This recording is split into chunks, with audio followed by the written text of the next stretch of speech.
Freelancing is both a blessing and a curse. It's a blessing because you're in charge. You call the shots, not some overpaid and incompetent boss who has no business managing people.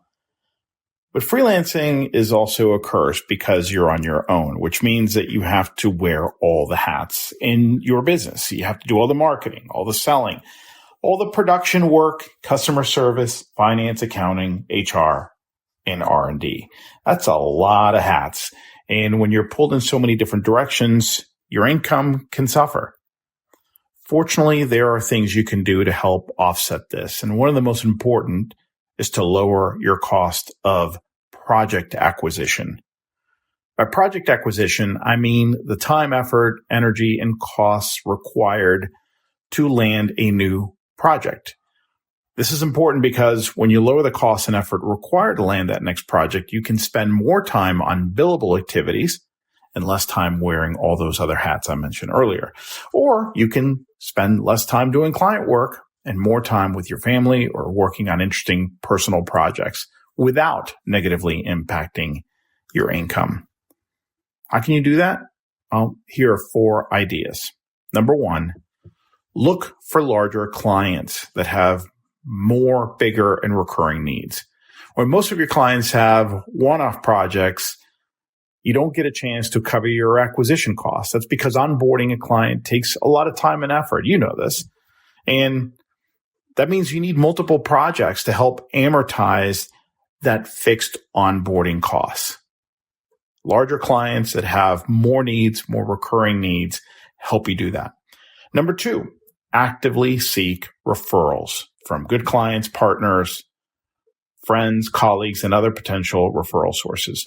Prospects who are referred are 10 times easier to convert to clients, assuming, of course, that you're a good fit. So tell your clients, tell your friends, tell your colleagues that you are looking for referrals, that you appreciate referrals. In fact, tell clients from the very beginning that you expect referrals from them if they're thrilled with your work. Mention this early in the relationship. Mention that you depend on referrals, that your best clients come from referrals, and make referrals a key component of your marketing, not an afterthought. Number 3, entrench yourself in the client's organization. Become much more than an order taker. Become someone who regularly brings ideas to the table. Go the extra mile. Think of yourself as a member of their team.